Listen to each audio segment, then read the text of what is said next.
Barcelona have sacked Ronald Koeman and club favourite Xavi has been the favourite to take over. Xavi Hernandez, now manager of Qatari club Al Sadd, plays some really nice football, so what we'll do is analyse Xavi's tactics and how it can fit in at Barcelona. Also, in Football Manager 2022, we are going to try and recreate that tactic and see how well Barcelona do in Football Manager. But before we start, if you are enjoying my type of content, make sure you hit that subscribe button, make sure you hit that like button, also leave a comment.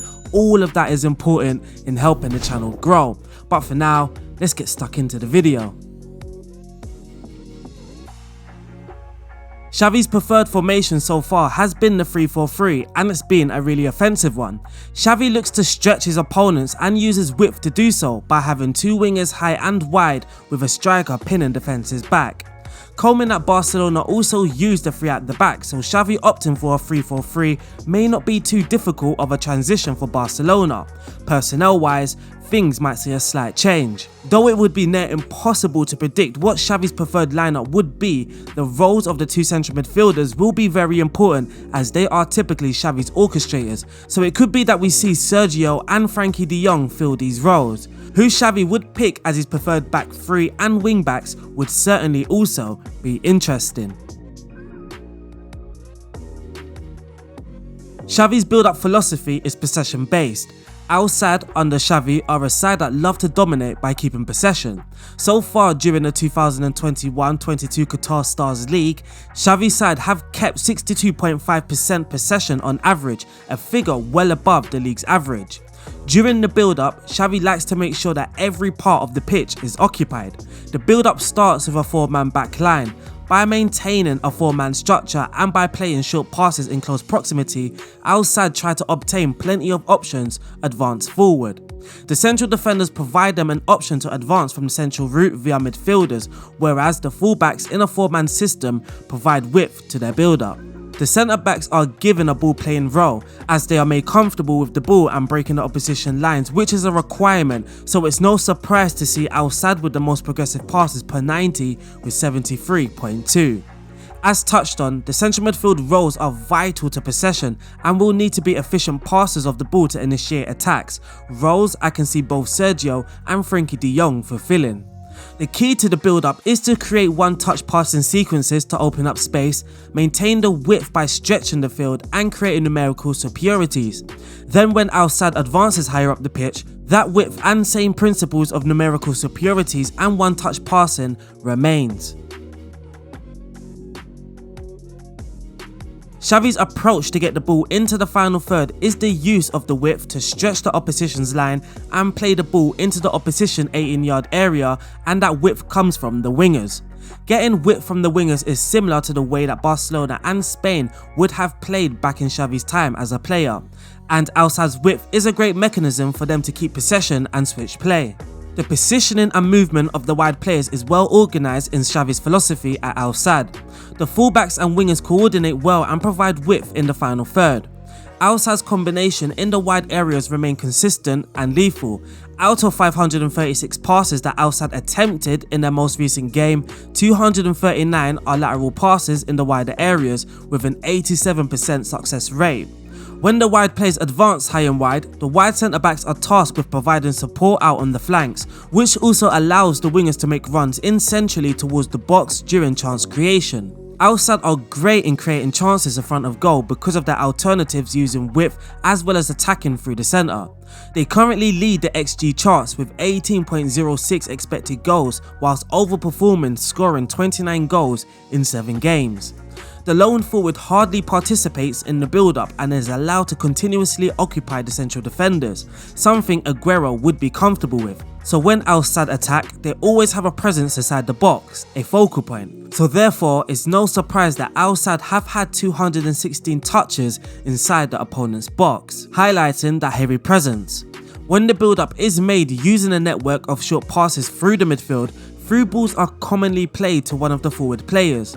The philosophy that Xavi has brought to Al Sadd matches is something that Barcelona would welcome, hence the rumours after Koeman's sacking. Al Sadd are a pressing team, which is required to be a possession-based side. They currently have a PPDA of 8.3, allowing their opponents to only make around 8 passes before a defensive duel.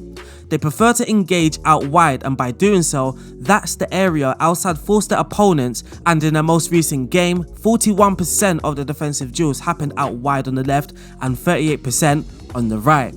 Longer spells without the ball, Outside utilise a ball orientated press. The ball near man presses the player on the ball, leaving his position whilst another player nearby covers, while breaking the passing channels and making sure the structure remains rigid for Outside. This often creates a 4-3-2 pressing shape. But when Outside lose the ball higher up the pitch, they try to create numerical superiority around the players that are positioned closer to the ball. Xavi's side set up to keep the ball, so generally they don't have too much defending to do.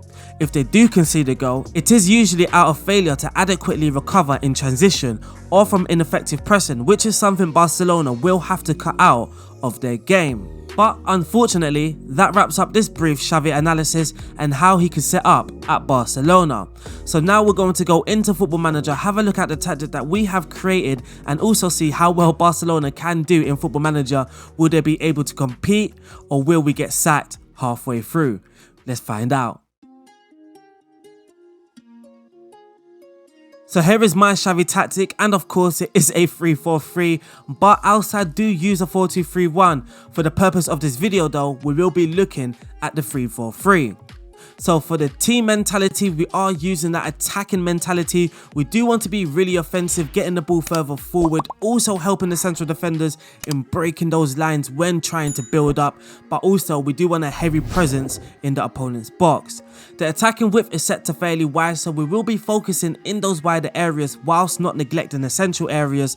For the approach play, we will be passing it into space, trying to get those through balls, and we will be playing out from the defence, which is vital for a possession based side. Passing directness is set to slightly shorter, the tempo is on slightly higher, and in the final third we do have low crosses. In transition, when the possession has been lost, we will counter press, trying to win the ball back so we can be in possession, and when possession has been won, we do not have an instruction selected, so we aren't going to counter press or hold shape. So when we do win the ball, I'm hoping the players do make that right decision. When the goalkeeper is in possession, he will look to distribute it quickly and look for the central defenders. Out of possession, we do have a higher line of engagement, a higher defensive line. The defensive width is set to standard rather than narrow. Reason being, I felt that the AI found it too easy to attack down our wider areas and getting the ball into the box as well. That was a huge weakness, and I felt that setting the defensive width to standard kind of fixed that.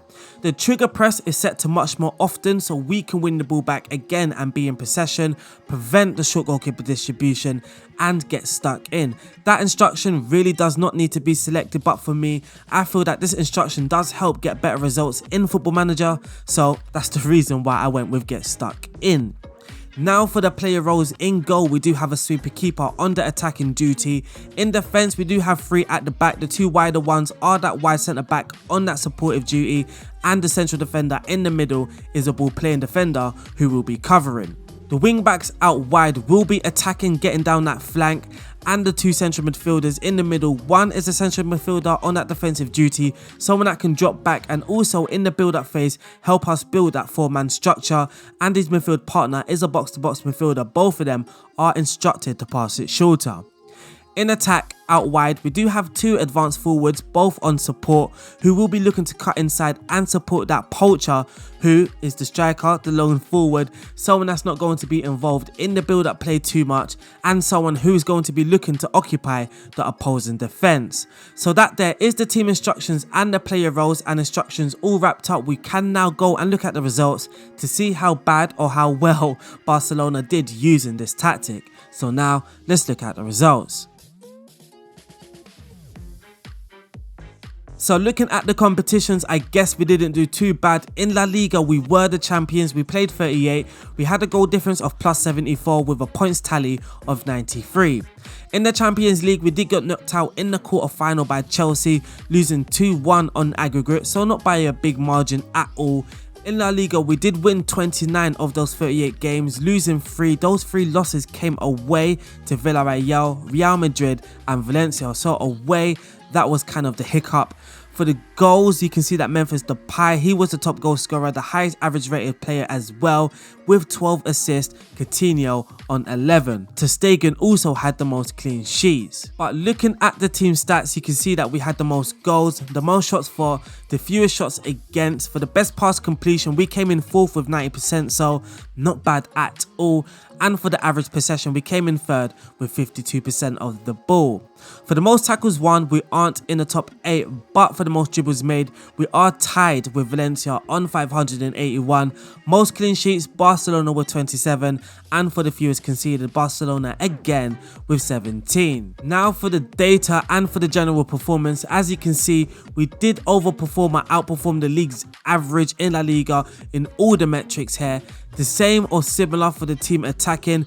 The only one we didn't outperform or overperforming was the cross completion percentage. Team defending, we done really well as well, only conceding 0.45 per game and with an expected goals against per game on 0.68.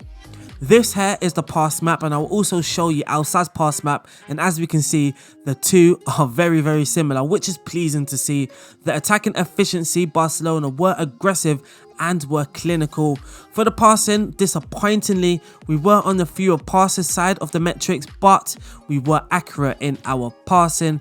And for the possession, we were reliable once in possession of the ball. For the goal output, we do have high quality shooting as well as high quality defending. Again, a very good positive. And for the passes attempted, as you can see, most of our passes were made just before the halfway line and just over it, so around the mid-third is where we completed most of our passes.